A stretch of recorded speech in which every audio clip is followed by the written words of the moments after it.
mask thingy.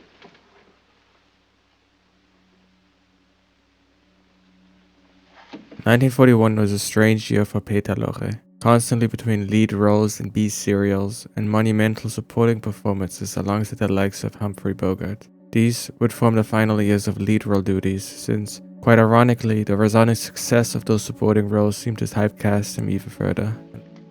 The Face Behind the Mask came right around the perfect time. A film basically made for him, and practically one of the last roles of him as the angry vocal star. The film opens on a ship. Hungarian immigrant János Szabo docks in New York. Eager to chase his dream, he starts working as a dishwasher at the hotel he's staying at. He's evidently jubilant, even just at the chance of performing menial tasks. János' dreams are shattered, however, when his face is hideously disfigured in a fire.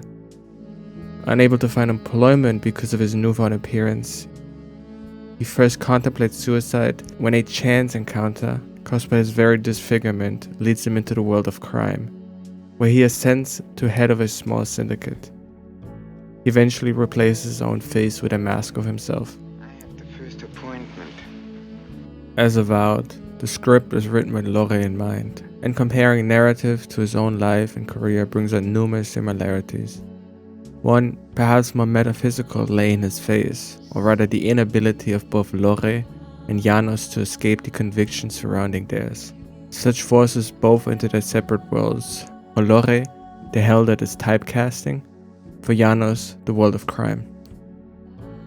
As Lorre's typecast restricted him to villainous roles, so the immigrant's grotesque physical appearance bars on his work. Lorre entered acting essentially as János entered the US, exalted, motivated, eager.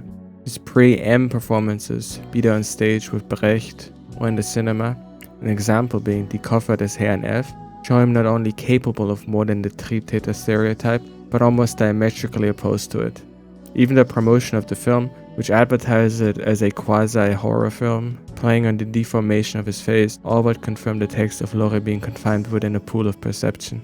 Such reflexivity Lorre would himself thematize in his sole directing effort The Lost One near 10 years later. Sarah Thomas, in her book Peter Lorre, Facemaker, distinguishes between the four faces of Lorre inherent to the film and its narrative progression.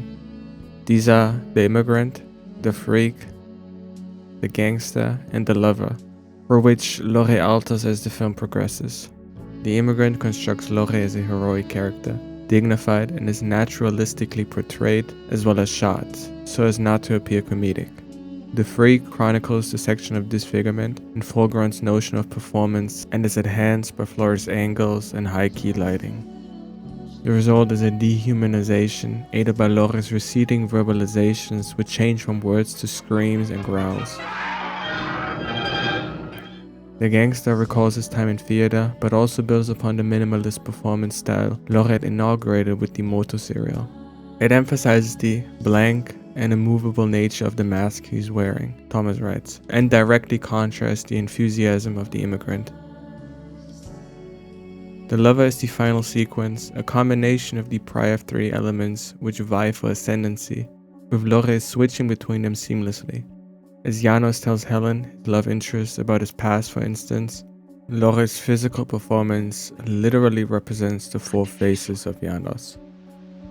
But the face behind the mask, it's mutilated, hideous, a horrible nightmare, out of which I can never awake. The film was directed by Robert Florey in his first assignment for Columbia. He himself had been quite a prodigy upon entering Hollywood, having already worked as an assistant director to French great Louis Filliot in his youth, before making a further name for himself with his avant-garde short films during the mid-20s in Hollywood. Frankenstein was supposed to have been his big breakthrough, that is, before he was removed from the project in favor of James Whale, never again recovering from it.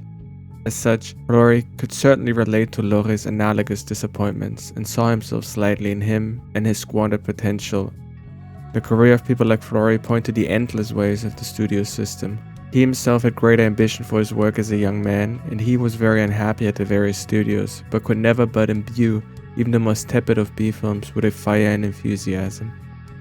Coincidentally, rather than working his way up again, his efficacy and expressionism led him to perpetual B-film status, where he thrived for decades.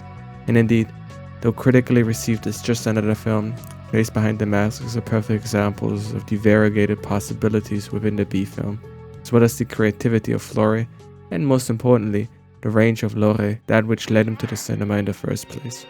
Why is that mirror covered?